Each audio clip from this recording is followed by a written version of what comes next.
अस्सलामुअलैकुम नाज़रीन, एक नए व्लॉग के साथ आपकी खिदमत में हाजिर है। नाज़रीन, आज की इस वीडियो में हम बात करेंगे मखसूस नशिस्तों के उस फैसले के बारे में जो ताहाल जारी नहीं हो सका और क्यों कर वो जारी नहीं हुआ और अब कब वो फ़ैसला सुनाया जाएगा। इसके ऊपर आपके साथ कुछ इन्फॉर्मेशन शेयर करेंगे और दूसरा आपको बताएंगे इसी फैसले के जो ऑथर जज हैं जस्टिस मंसूर अली शाह, जिन्होंने 26 अक्टूबर 2024 को बतौर चीफ जस्टिस ऑफ पाकिस्तान अपने ओहदे का हलफ भी उठाना है, वो अदालती साल के इख्तिताम पर अमेरिका रवाना हुए हैं। क्यों अमेरिका रवाना हुए हैं, वहाँ पर उनकी क्या इंगेजमेंट्स होंगी, उस पर भी बात करेंगे। सबसे पहले हम बात कर लेते हैं जस्टिस मंसूर अली शाह साहब की बैरून मुल्क जो रवानगी है, अमेरिका का दौरा है। नाज़रीन, जैसा कि आपको मालूम है कि जो अदालती साल है वो ख़त्म हो रहा है और ये आखिरी हफ़्ता है, यानी जो हफ़्ता मंडे से स्टार्ट हो रहा है वो अदालती साल का आखिरी हफ़्ता होगा। और उसके बाद जैसा कि आपको मालूम है 9 सितंबर को नए अदालती साल का आगाज़ हो जाएगा एक फुल कोर्ट रेफरेंस की सूरत में। और उस फुल कोर्ट रेफरेंस में आपको मालूम है तमाम जजेस साहिबान कमरा अदालत नंबर 1 में इकट्ठा होते हैं, ओपन कोर्ट में बैठते हैं और वहाँ पर तकरीर की जाती हैं। Pakistan bar council, supreme court bar association,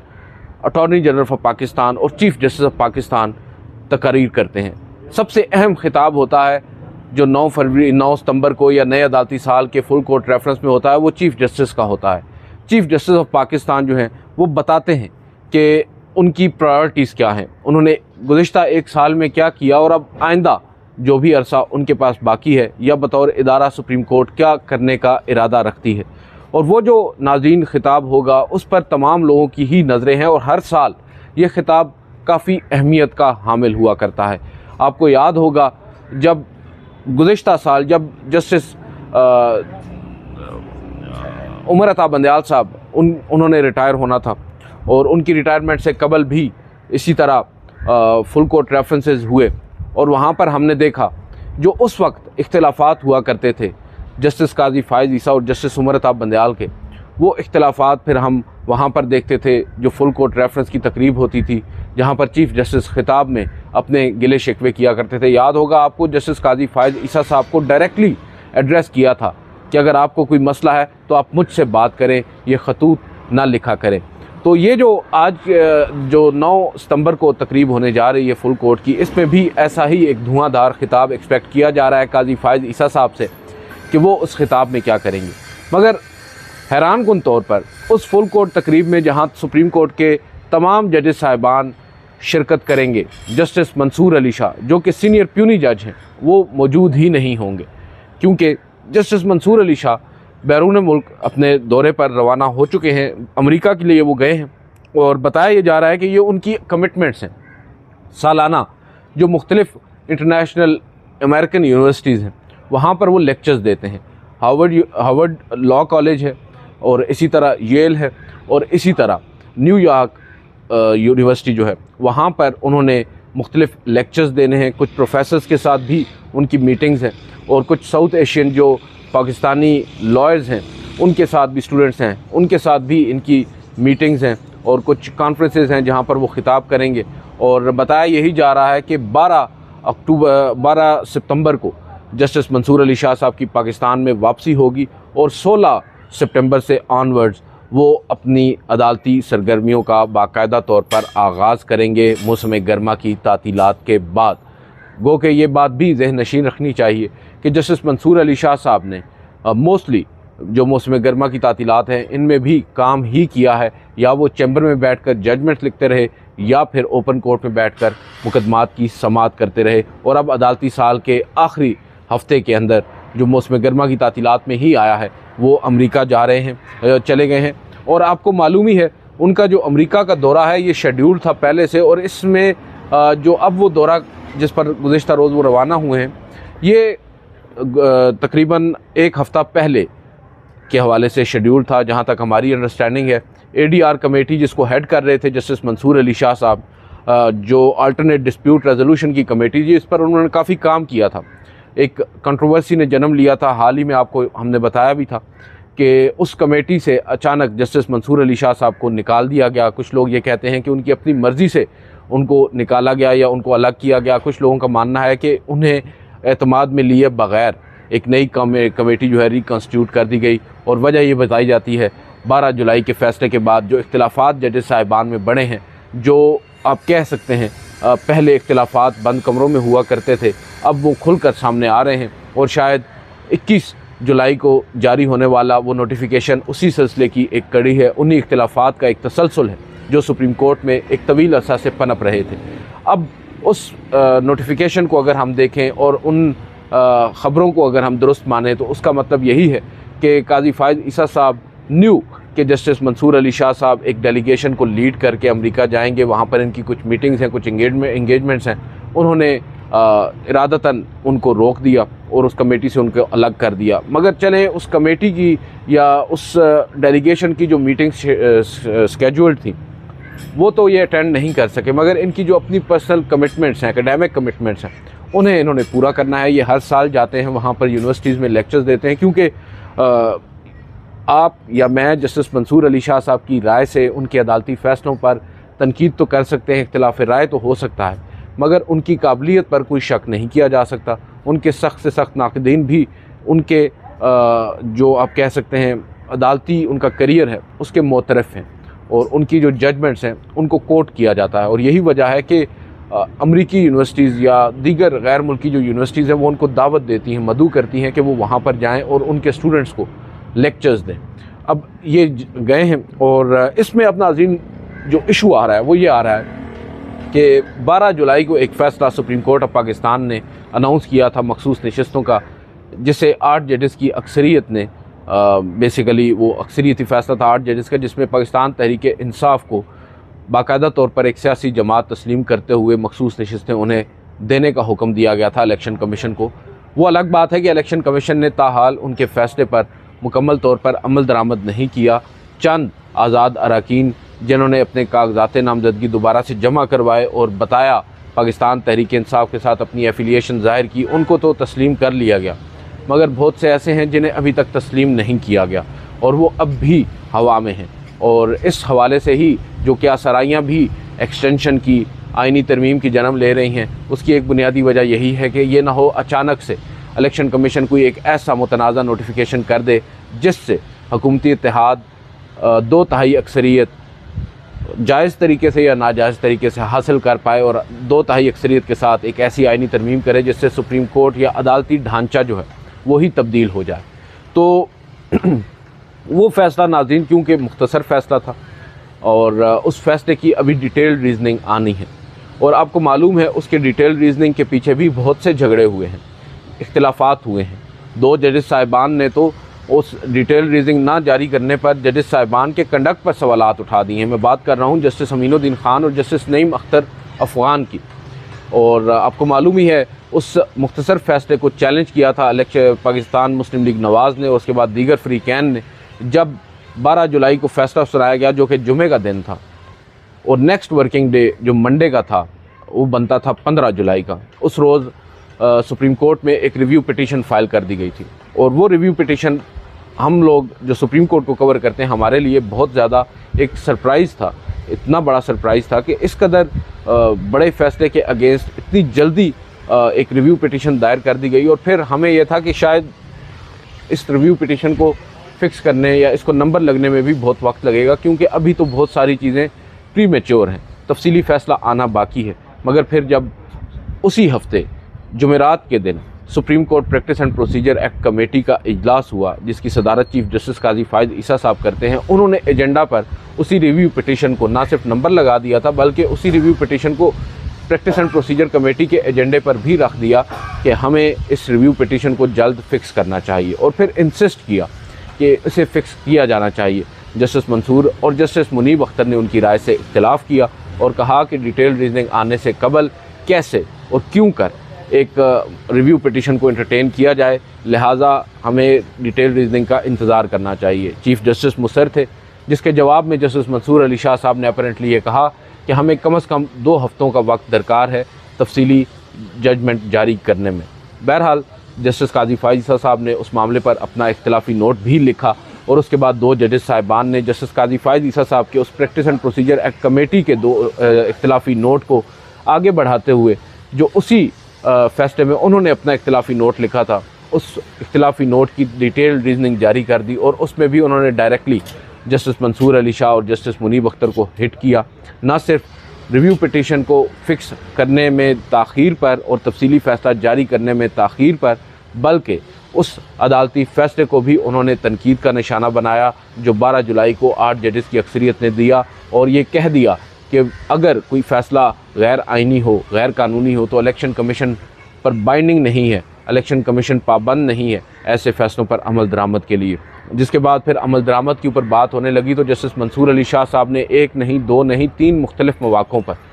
अमल दरामद पर इंसिस्ट किया और तौहीन अदालत तक की धमकी दी कि अगर अदालती फ़ैसलों पर अमल दरामद ना हो या इदारे अमल दरामद करने से गुरेज करें तो फिर अदालत के पास तौहीन अदालत का इख्तियार मौजूद होता है। अदालत उस इख्तियार को इस्तेमाल करते हुए तौहीन अदालत करती है। अब ये पूरी तमहीद मैंने आपके साथ बांधी है आपके सामने। मकसद ये है नाज़रीन कि एक पूरा सिनेरियो है वो आपके सामने रख दिया गया है। अभी तक डिटेल रीजनिंग नहीं आई। 2 हफ़्तों का वक्त जस्टिस मंसूर अली शाह और जस्टिस मुनीब अख्तर ने कहा था। 2 हफ़्तों से अब वक्त काफ़ी ज़्यादा हो चुका है। बावजूद इसके जुलाई की ये बात है, जुलाई के बाद अगस्त और अगस्त के बाद अब सितंबर कल से शुरू होने को है। इसीलिए कहा जा रहा है कि सितंबर होगा या सितमगर होगा, ये तो अब मालूम होगा सितंबर के अंदर हम जैसे ही दाखिल होंगे, क्योंकि इसी सितंबर में एक इंतहाई अहम फ़ैसला मखसूस नशिस्तों का आना है जिसके गिर्द इस वक्त बज़ाहिर नज़र ये आ रहा है कि पूरा मुल्की निज़ाम जो है वो चल रहा है, वो घूम रहा है। चाहे वो इलेक्शन कमीशन हो, चाहे वो आपकी फ़ौजी इस्टेब्लिशमेंट हो, चाहे वो शहबाज हुकूमत या मखलूत हुकूमत हो, या ओवरऑल आपका अदालती निज़ाम हो। इंतज़ार किया जा रहा है और काफ़ी बेसब्री से इंतज़ार किया जा रहा है उस मखसूस नशिस्तों के तफसीली फ़ैसले का। और वो तफसीली फ़ैसला अब कुछ लोगों का ये मानना है कि मज़ीद खटाई में पड़ चुका है। वजह यह है कि जस्टिस मंसूर अली शाह, जिन्होंने वो फ़ैसला इन द फर्स्ट प्लेस तहरीर करना है, वो ख़ुद ही पाकिस्तान में मौजूद नहीं है। और इसी वक्त वो क्यों पाकिस्तान से बाहर गए हैं और तकरीबन अब आज से तकरीबन 15-16 दिन के बाद वो वापस आएंगे। दैट मीन्स कि ये फ़ैसला मज़ीद जो है 10 से 15 दिन ताख़ीर का शिकार हो चुका है, खटाई में पड़ चुका है। इसमें फिर एक और काउंटर नरेटिव है, काउंटर आर्ग्यूमेंट है नाज़रीन, वो ये है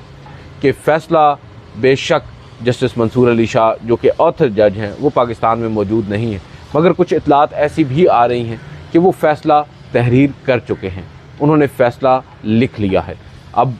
ये भी हो सकता है कि वो अपना फ़ैसला लिख कर उस पर दस्तखत कर बैरून मुल्क जा चुके हों और उस फ़ैसले की कॉपीज़ दीगर फाजिल जजेस साहिबान के साथ शेयर भी कर चुके हों। और अब जब वो शेयर कर चुके होंगे और हो सकता है दीगर जजेस साहिबान ने अपनी इनपुट उस फ़ैसले पर दे दी भी हो, अगर नहीं भी दी तो वो जजेस साहिबान अपनी इनपुट दे सकते हैं। लेकिन मोस्ट प्रोबेबली ये भी कहा जा रहा है कि ऐसा नहीं है कि अगर जस्टिस मंसूर अली शाह पाकिस्तान में नहीं है तो वो फ़ैसला अनाउंस नहीं होगा। पहली बात तो ये है कि उस फ़ैसले ने अब अनाउंस नहीं होना, यानी ओपन कोर्ट में वो फ़ैसला नहीं सुनाया जाना। वो फ़ैसला सुप्रीम कोर्ट की वेबसाइट पर एक दिन अचानक से जारी हो जाएगा और उसमें जजेस साहिबान का पाकिस्तान में होना ज़रूरी नहीं है। हाँ, जज साहिब का यहाँ तक पाकिस्तान में होना या मुल्क में होना ज़रूर है कि उन्होंने उस जजमेंट पर जो उन्होंने लिखी है अपने दस्तखत करने हैं। अगर तो वो दस्तखत करके जा चुके हैं तो फिर तो जजमेंट आज भी जारी हो सकती है। जब मैं आपसे बात कर रहा हूँ वेबसाइट पर आ सकती है, किसी भी वक्त आ सकती है। फिर दूसरी जानिब जब थोड़ा सा मज़ीद डिग इन करने की कोशिश की तो कुछ लोगों ने ये बात कही कि क्योंकि इस वक्त हमें ओवरऑल अदलिया में या इस्टेब्लिशमेंट हुकूमत और अदलिया के दरमियान एक महाजराई नज़र आ रही है, एक जंग भी है कुछ लोग कहते हैं, कुछ लोग अदलिया के अंदर विदिन जुडिशरी धड़ेबंदी की बात कर रहे हैं, मगर साथ साथ दूसरी जानिब इस्टेब्लिशमेंट के अंदर भी धड़ेबंदी की बात हो रही है। इस सब में जो सबसे इम्पॉर्टेंट चीज़ है वो ये है, जो चीज़ों को समझते हैं लोग वो ये समझते हैं कि ये इस वक्त नर्व्स की गेम है, एसाब की गेम है। कौन अपने नर्व्स को बेहतर अंदाज में यूटिलाइज़ कर सकता है, उनका इस्तेमाल कर सकता है, उनको कंट्रोल में कर सकता है, फिर वही बेहतर जो इस पूरी जंग है इसमें प्रिवेल भी कर सकता है। जस्टिस मंसूर अली शाह साहब को अगर आप देखें ओवरऑल 12 जुलाई के उस फैसले के बाद जो उनका कंडक्ट है उससे नज़र यही आ रहा है कि वो he is very much composed और कॉन्फिडेंट है कि वो जो कर रहे हैं उन्हें मालूम है वो क्या कर रहे हैं। और वो शायद वो ये जानबूझकर कुछ लोग कहते हैं कि इस जजमेंट को ताख़ीर का शिकार भी बना रहे हैं क्योंकि बहुत सारी चीज़ें जो हैं उनकी जजमेंट आने से पहले ही अपने आप को बहुत से लोग एक्सपोज भी कर रहे हैं, चाहे वो इलेक्शन कमीशन हो, चाहे वो आपकी इस्टेब्लिशमेंट हो, चाहे वो आपकी हुकूमत हो। अब आप देख लें, उस एक फ़ैसले के गिर्द हुकूमत जो है उसने अपना पूरा एक जाल बिछाया हुआ है। कभी एक शोशा छोड़ा जाता है कि चीफ़ जस्टिस काजी फ़ाइज़ ईसा साहब की मुद्दत मुलाजमत में 3 साल की तोसी की जाएगी। कभी दूसरा शोशा छोड़ा जाता है कि जो जजेस साहिबान हैं उनकी रिटायरमेंट की एज को 65 से बढ़ाकर 68 साल कर दिया जाएगा। दोनों सूरतों में चीफ़ जस्टिस काजी फ़ाइज़ ईसा साहब 3 साल के लिए चीफ़ जस्टिस रहेंगे। और उसके बाद फिर एक तीसरा शोशा भी छोड़ दिया जाता है कि एक पैनल होगा, जस्टिस काजी फ़ाइज़ ईसा साहब 25 अक्टूबर को रिटायर हो जाएंगे और उनकी रिटायरमेंट से पहले एक 5 सीनियर तरीन जजेस का जो पैनल है वो हुकूमत के पास जाएगा और उन 5 सीनियर तरीन जजेस में से हुकूमत किसी भी एक जज का इंतखाब कर उन्हें चीफ़ जस्टिस ऑफ पाकिस्तान लगा देगी। और यह तरीक़ाकार पहले एक प्रैक्टिस के तौर पर हो भी रहा है आर्मी चीफ़ की अपॉइंटमेंट के अंदर। मगर यहाँ पर जो लोग ये मशवरे दे रहे हैं या जो लोग इस तरह की बातें फैला रहे हैं, उनको एक बात ज़हननशीं करनी होगी कि ये फ़ौज के आर्मी चीफ़ लगाने का मामला नहीं है, ये चीफ़ जस्टिस ऑफ पाकिस्तान की अपॉइंटमेंट का मामला है। और मोस्ट इम्पॉर्टेंटली जो चीफ़ जस्टिस की अपॉइंटमेंट है ये कोई हुकूमती मातहत इदारा नहीं है। जैसे भले ही प्रैक्टिकली ऐसा ना हो, मगर जो आर्मी है या फ़ौज है वो डायरेक्टली हुकूमत के मातहत है, एक महकमा है हुकूमत का, जबकि अदलिया एक इंडिपेंडेंट आइनी इदारा है और वो हुकूमत का किसी भी सूरत में मातहत नहीं है। 3 नाज़रीन इंस्टीट्यूशंस हैं पाकिस्तान के अंदर, 3 आइनी, जिनको हम सतून कहा करते हैं। अदलिया है, जो मुकन्नना है, और फिर इंतज़ामिया है। यहाँ पर ना फ़ौज आती है ना ही दीगर लोग आते हैं, दीगर महकमे आते हैं। तो ये चीज़ भी ज़हननशीं करनी होगी। और दूसरी सबसे इम्पॉर्टेंट चीज़ ये है कि अगर जजेस साहिबान भी अपनी मर्ज़ी से चीफ़ जस्टिस लगाए जाने लग जाएं हुकूमतों की जानिब से, फिर इंसाफ क्या होगा। अगर एक हुकूमत ये समझती है कि ये फ़लाँ जज है,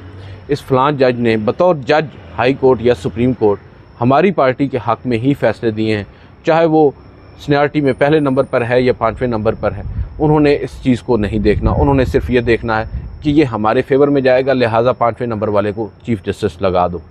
तो ये जो तरीक़ाकार है नाज़रीन, इसी वजह से जो अदलिया की आज़ादी की एक बात की जाती है वो यहाँ पर ही होती है, वो असूल यहाँ पर ही लागू होता है। और ये जो अमेंडमेंट प्रपोज़ अगर की भी जाती है तो ये बुनियादी अदलिया की आज़ादी के असूल से ही बिल्कुल इन्हराफ करती है। तो इस तरह की तो कोई चीज़ अगर की भी जाए तो वो किसी अदालत में स्टैंड नहीं कर पाएगी। अब आते हैं मोस्ट इम्पॉर्टेंट पार्ट की तरफ। एक जानिब इस तरह के शोशे छोड़े जाते हैं, और ये सिर्फ महज शोशे नहीं है। लोग आजकल, हम लोग व्लॉग करते हैं, उसके ऊपर तरदीदी व्लॉग करके आपको कहते हैं कि देखें इनके पास तो 2 तिहाई अक्सरियत नहीं है, फिर भी हम जैसे लोग चंद डॉलर्स के लिए एक क्या सराइयों पर मबनी वीडियो कर देते हैं और ये तासुर देते हैं कि 2 तिहाई अक्सरियत हो रही है। भाई बात ये है, अगर 2 तिहाई अक्सरियत आपके पास नहीं है, उसके बावजूद आप फिर ड्राफ्ट क्यों तैयार कर रहे हैं उन अमेंडमेंट्स के, उन ड्राफ्ट को बार बार अमेंड क्यों कर रहे हैं, सीनियर तरीन वकला की खिदमात लेकर क्यों कर ऐसे काम कर रहे हैं। और वो ड्राफ्ट सिर्फ हवा में नहीं है,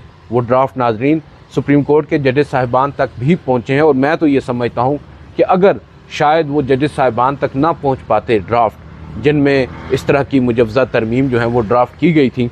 शायद 12 जुलाई का फ़ैसला इतना सख्त हुकूमत के लिए ना होता। अब जहाँ तक ताल्लुक़ है हुकूमत का, बज़ाहिर तो इस हुकूमत को कोई फ़र्क भी नहीं पड़ा, हुकूमत तो घर नहीं गई, हुकूमत तो आज भी अपनी जगह पर मौजूद है। सिर्फ 2 तिहाई अक्सरियत का एक रास्ता उनके लिए बंद हुआ है, जो कि इन द फर्स्ट प्लेस था भी नहीं। मगर चलें, मेहरबानी है इलेक्शन कमीशन की, पेशावर हाई कोर्ट की, कि उन्होंने उन्हें एक ब्रीदिंग स्पेस दी। मगर फिर जस्टिस मंसूर अली शाह साहब के उस सरप्राइज़ के बाद उन्हें काफ़ी परेशानी का सामना करना पड़ा है। लेकिन अब इस पूरी तमहीद का लुबे लुबाब ये है नाज़रीन कि जस्टिस मंसूर अली शाह साहब का वो फ़ैसला अब तय करेगा कि पाकिस्तान के अंदर अब